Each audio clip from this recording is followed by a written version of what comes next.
അതിശക്തമായ മതേതര നിലപാട് സ്വീകരിച്ചിരിക്കുന്ന UDF-നെ മതേതര കേരളം അംഗീകരിക്കുക തന്നെ ചെയ്യും, ഒരു സംശയമില്ല. ഈ മതരാഷ്ട്രവാദം ഉന്നയിക്കുന്ന ഒരു നിലപാടായി കൊണ്ടുപോകുന്ന ജമാഅത്തെ ഇസ്ലാമിയുടെ പിന്തുണ വാങ്ങിച്ചിട്ടാണ് ഈ മതേതരത്വം പറയുന്നത്. അല്ല, നിങ്ങളിത് അങ്ങനെ ചോദിക്കല്ലേ. 4 പതിറ്റാണ്ട് കാലം മുഖ്യമന്ത്രി പിണറായി വിജയന്റെ കൂടെ അല്ലെങ്കിൽ CPM-ന്റെ കൂടെ ഈ ജമാഅത്തെ ഇസ്ലാമി ഉണ്ടായിരുന്ന അല്ലല്ല, ഞാൻ ചോദിക്കുന്നതിന് മറുപടി, നിങ്ങൾ ചോദിച്ചതിനാണ് ഞാൻ മറുപടി പറയുന്നത്. കൈരളി TV-ക്കാർ പ്രകോപിപ്പിക്കാൻ പറ്റുകയാണ്. ഞാൻ പറയണ അല്ല, നിങ്ങൾ ഇടയ്ക്ക് കയറി ചോദിക്കല്ലേ. ഇടയ്ക്ക് നിങ്ങൾ ചോദിച്ചതിന്റെ ഞാൻ ഉത്തരം പറയുമ്പോൾ നിങ്ങൾ ഇടയ്ക്ക് കയറി സംസാരിക്കരുത്. അതിന് കൃത്യമായ മറുപടി പല പ്രാവശ്യം പറഞ്ഞു കഴിഞ്ഞു. 4 പതിറ്റാണ്ട് അവരെ തോളയിൽ വെച്ചുകൊണ്ട് നടന്നാണ് CPM. അപ്പോൾ അവർ മതേതരവാദികളായിരുന്നു.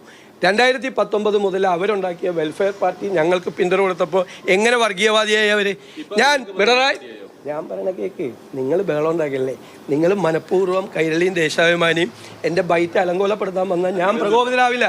മുഖ്യമന്ത്രിയെ പോലെ ഞാൻ പ്രകോപിതനാവില്ല. ഞാൻ പറയുന്ന കേക്ക്, അത് കേൾക്ക്, അത് കേട്ടിട്ട് നിങ്ങൾ സംസാരിക്കുക. അതായത് ഇവർ വന്നു, അപ്പോൾ മുഖ്യമന്ത്രി ഒരു ദിവസം പറഞ്ഞു ജമാഅത്ത് ഇസ്ലാമിയായിട്ട് ഒരു ബന്ധം ഉണ്ടായിട്ടില്ല എന്ന് പറഞ്ഞില്ലേ. ഞാനപ്പോൾ വീഡിയോ ക്ലിപ്പ് കാണിച്ചു. ജമാഅത്ത് ഇസ്ലാമി എന്ന് പറയുന്നത് അവർ ഞങ്ങൾക്ക് പിന്തുണ പ്രഖ്യാപിച്ചത് ഞങ്ങൾ സ്വാഗതം ചെയ്യുന്നു.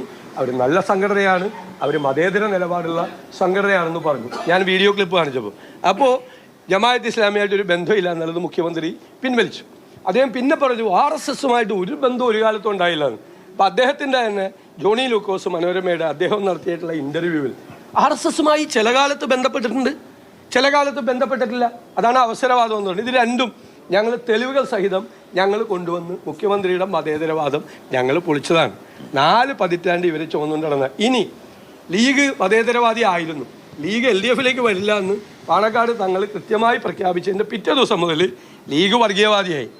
എന്നിട്ട് ബാബറി മസ്ജിദ് പൊളിച്ച കാലത്ത് ലീഗിന് തീവ്രവാദം പോരാ എന്ന് പറഞ്ഞ് ലീഗ് ഭിന്നിപ്പിച്ച് പുറത്തേക്ക് പോയ INL എടുത്തിട്ട് കക്ഷത്തിൽ വെച്ചിട്ടാണ് പിണറായി വിജയൻ നമ്മളെ മുസ്ലിം ലീഗിന് മതേതരത്വം പഠിപ്പിക്കാൻ പറ്റും. അത് വേണ്ട.